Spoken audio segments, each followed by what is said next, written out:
Olá pessoal, estamos aqui de volta com a disciplina de gestão ambiental, a nossa aula 0506, ainda prosseguindo com a unidade de ensino 01. Bom, na aula de hoje nós vamos falar sobre os conceitos fundamentais do transporte aquaviário. Lembrando que o transporte aquaviário ele tem como seu meio de ocorrência, ele ocorre dentro do ciclo da água. É importante que a gente reconheça que toda aquela ciclagem da água de evaporação, transformação da água em nuvem, logo em seguida a evaporação, o transporte aquaviário ele está ocorrendo durante esses momentos aí do ciclo da água. Em que sentido? Porque as embarcações vão estar nos oceanos, vão estar nos rios, nas lagoas, né? Em todo o ambiente em que houver condições de navegação, nós teremos navegação. Por uma necessidade do ser humano histórica, né? Uma necessidade histórica do ser humano de encontrar caminhos de buscar novos alimentos, ou de trocar mercadorias, ou de encontrar novos territórios, de encontrar novas condições de vida e assim por diante. Ok? Então, a gente, quando considera toda essa quantidade de água que existe no planeta Terra, 70% da Terra coberta por água, fica fácil entender essa relação do ser humano com o ambiente aquático e, por assim dizer, as questões relacionadas com o transporte aquaviário. Né? O ser humano ele tem essa dependência econômica e essa dependência vital da água. Então, por essas condições, essa dependência histórica, né, nos trouxe também aí uma necessidade também de criar legislações sobre a água, né? Porque começou a ocorrer conflitos de interesse também ao longo da história, como a gente conhece. O ser humano brigou também por território no mar, assim como brigou por território na terra. Então, lá em 1982, houve uma convenção da Organização das Nações Unidas e ficou decidido esse esquema que a gente vê aqui do lado, que dividiu, né, o território aquático nessas áreas. Em mar territorial, águas interiores, definiu o que é linha de base, zona econômica exclusiva, certo? Então ficou entendido que águas interiores é todo setor navegável, né, que está para dentro do continente, sendo que o para dentro do continente é considerado a linha de baixa mar, a linha de maré baixa. Né? Então todos os rios com maré, né, que tem efeito da maré, rio navegável também, lagoa, represa, açude, tudo isso que tem navegação é considerado água interior. Então vale também legislação de navegação para essas regiões. E aquela área mais barra fora, né, como a gente chama, também tem umas divisões, sendo que a primeira delas é a questão do mar territorial, que a gente chama, né?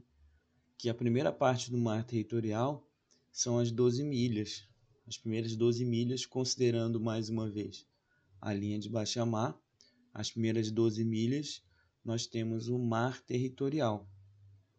Então, continuamente a essas 12 milhas nós temos a zona contígua, que também vale o mesmo regramento do mar territorial, né? E a partir da linha de base até 200 milhas náuticas ou até o final da plataforma continental, nós temos a Zona Econômica Exclusiva, tá?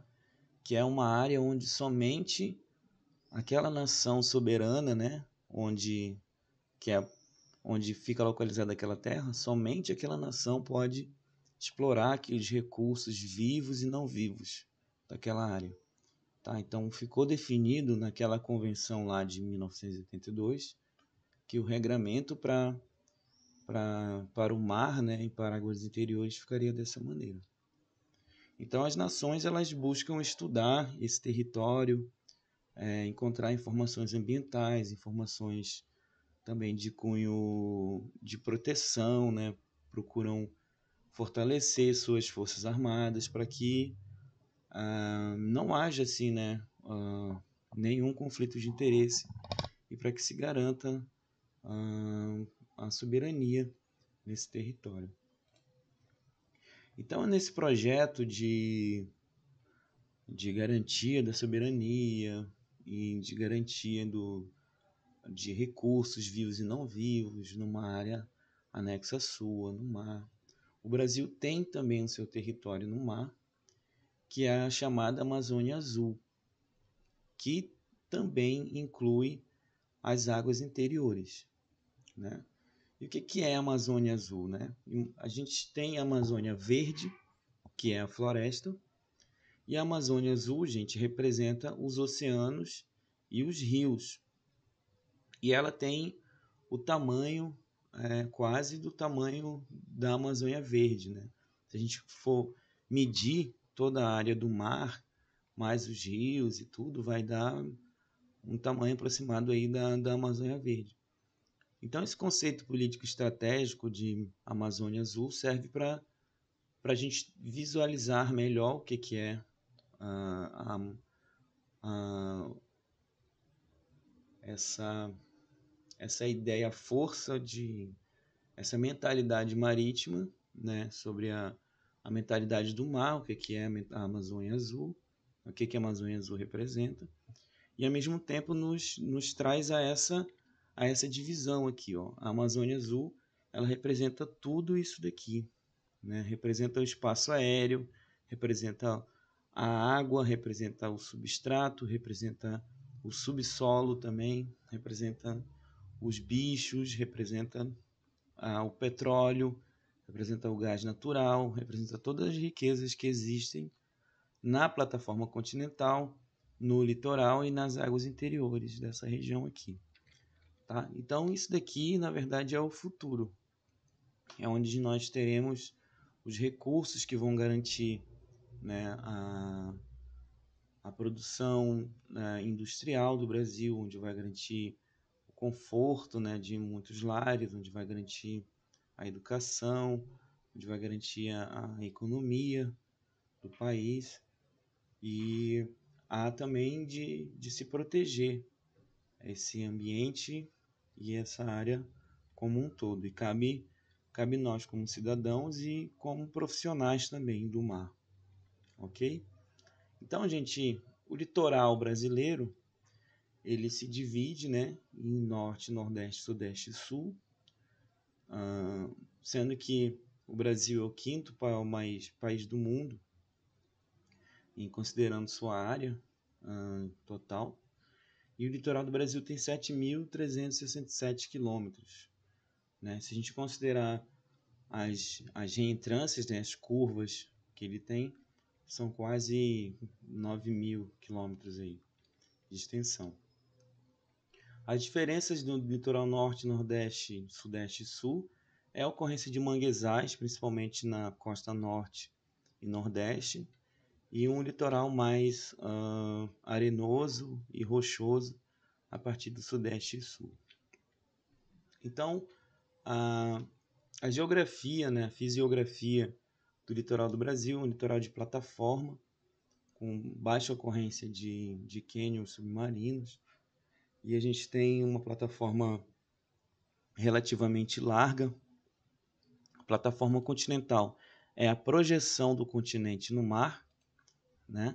é a parte do continente que fica embaixo da água, né? Então, na plataforma nós temos muitas riquezas também, é onde acontece a navegação de cabotagem, né? Então, nessa área aí que fica no mar, é que essa seria a área do mar territorial, né, e da zona econômica exclusiva.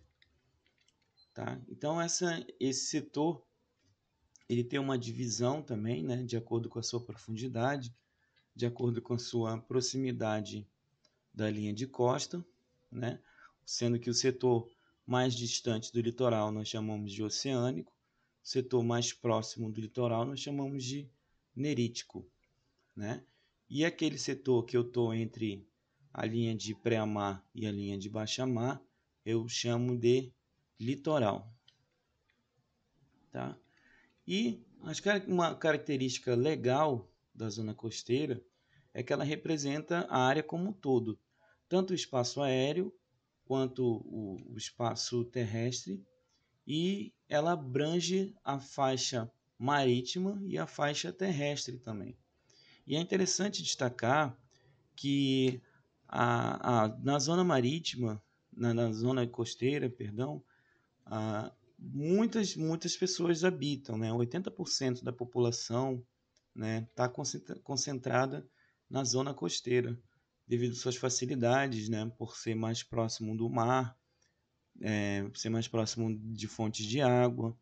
Então é mais fácil você se deslocar, é mais fácil você obter recursos naturais. Então existe uma série de questões que favorecem a localização na zona costeira. E estar na zona costeira não representa estar exatamente no mar, né?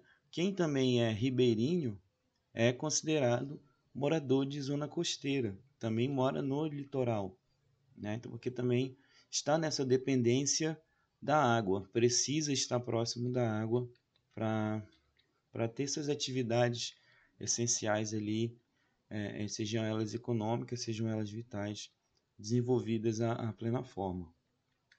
Tá? Então, considerando a faixa marítima e a faixa terrestre, né, nós temos aí no Brasil 43 milhões de habitantes habitando a faixa, a zona costeira no Brasil, e sendo que 70% do PIB está concentrado nessa região. Tá? Cabe destacar que toda a região ela está dentro de uma bacia hidrográfica, né? A bacia hidrográfica ela é uma área da superfície terrestre que drena água e sedimentos para uma saída comum em determinado ponto de um canal fluvial. Ou seja, toda aquela água que circulou no ciclo da água que nós comentamos, a água do oceano que vira nuvem e depois ela precipita, ela vai escoar de acordo com uma rede de drenagem. Essa rede de drenagem nós chamamos de bacia hidrográfica. Então, as bacias hidrográficas elas são divididas de acordo com a configuração do terreno, né? Se o terreno é mais elevado, se ele é mais acidentado, mais plano. Então, de acordo com essa configuração do terreno, nós teremos também a configuração do rio. Se o rio vai ser mais caudaloso, mais retilíneo, né? Então, tudo tem a ver com a configuração, a geomorfologia local, a quantidade de água que cai por ano, por mês, né? E o sistema de drenagem que vai estar envolvido para formar a rede de drenagem, né? Então, as bacias hidrográficas, né, elas se dividem de acordo também com a altitude.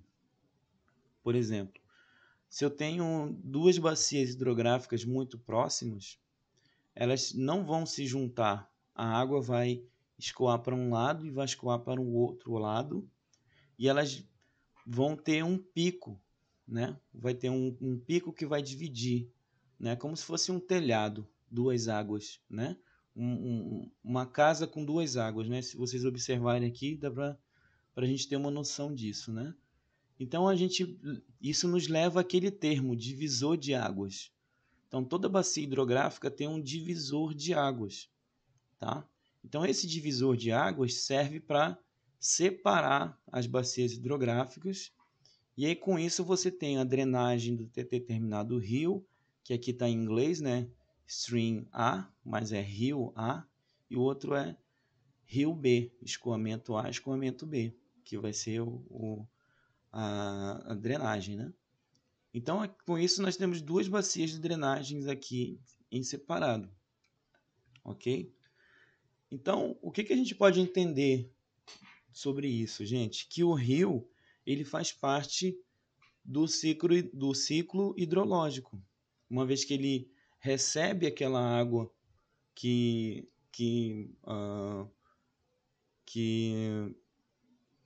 estava no oceano, que evaporou, né? E que depois se resfriou, né? E precipitou por sobre uma geografia local, que pode ser uma geografia rochosa, pode ser uma planície, pode ser, enfim, uma geografia diversa, e essa água escoou para um canal fluvial, né? Conforme a gente pode ver nessas figuras aqui. Então, depois desse escoamento, né, formou um rio, né? E aí, dependendo se essa região tiver muito provimento de água, esse rio vai ser bem largo. Se eu tiver numa área muito seca, esse rio ele vai ser bem ralinho, né? Vai ser bem estreitinho, ok? Tá? Então, o Brasil, gente, é conhecido por ser detentor de grandes bacias, de muitas bacias hidrográficas e também de grandes bacias hidrográficas. Tem uma vocação para navegação fluvial muito interessante. Embora tenha essa vocação, ainda está muito incipiente, as coisas estão muito começando, embora haja um volume de carga muito interessante sendo transportado por aí, os senhores conhecem muito bem do que eu estou falando, ainda tem muita coisa para ser organizada. Então, todos aqueles equipamentos, né, do transporte aquaviário, que muitas vezes circulam na Amazônia Azul, na parte marítima da Amazônia Azul, eles também circulam na parte interior, porque alguns rios possuem profundidade suficiente para suportar esses navios, né? Como, por exemplo, o Rio Amazonas, o Rio Pará e algumas outras regiões, a região de Itaqui, por exemplo, né? que é uma baía, né, que consegue suportar navios ali de 18 metros de calado, né? Então, gente, há uma interconexão do mar com os rios, considerando essa infraestrutura hidrográfica que pode ser melhorada, né? Pode ser melhor aproveitada, pode ser melhor, pode haver uma governança melhor em cima desses recursos naturais que já estão aí disponíveis para nós, né? E pode existir ali um bom proveito, né, desse material, desses ambientes para a navegação.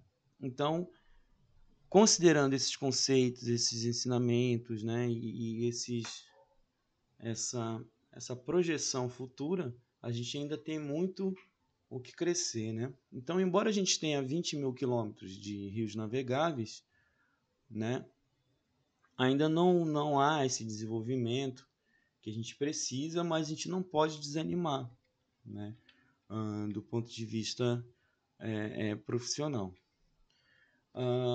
Então, gente, considerando o transporte hidroviário interior, ele significa sim menos combustível consumo de combustível, uma vez que você transporta mais carga de uma vez só, portanto menos poluição atmosférica, menos ruído para as pessoas, você vai ter menos acidentes envolvendo vítimas fatais, né? E você mobiliza maior carregamento por carga de viagem, você tem maior vida útil dos veículos de transporte e você precisa de menos intervenção para você ter as vias de implantação, né? As vias por onde você vai passar com esses veículos de transporte. Tá? Então eu queria passar aqui um vídeo para a gente complementar essas informações da aula. Só um minutinho aqui.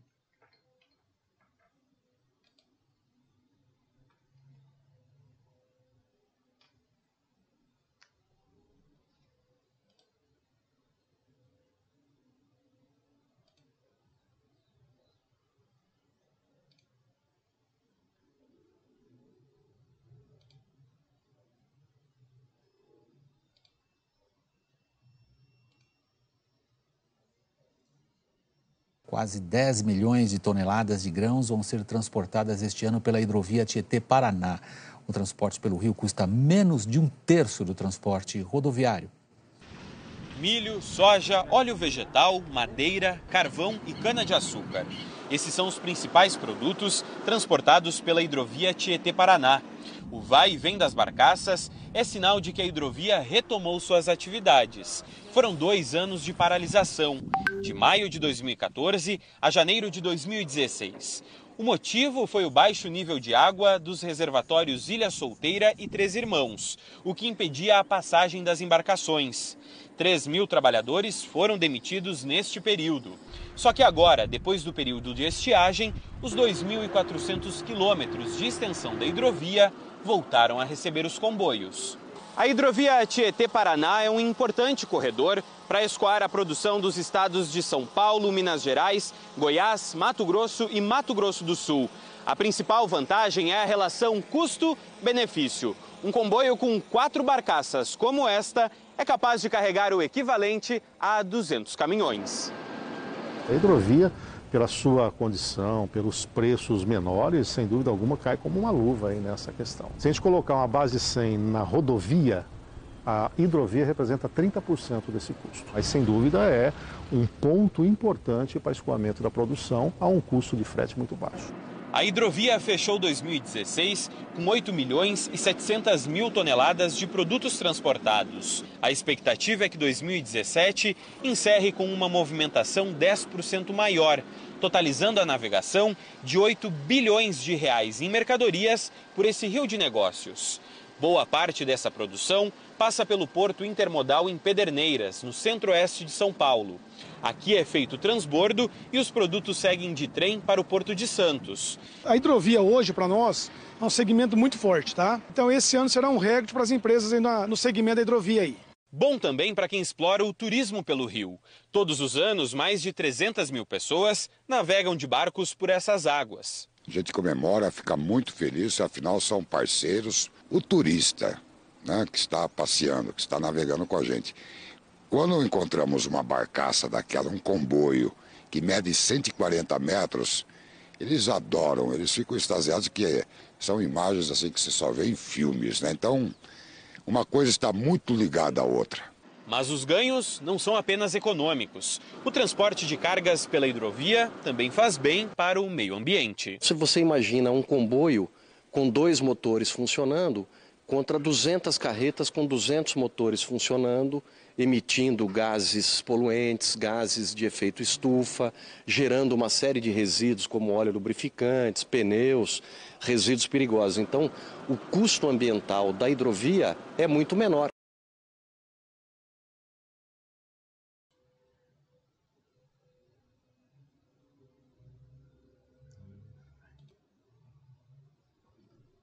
Então é isso, pessoal. Vimos aí então as questões da importância do transporte aquaviário, especialmente o modal fluvial, no final com esse vídeo. Nos vemos na próxima aula então para a continuação do curso. Um abraço, bons estudos.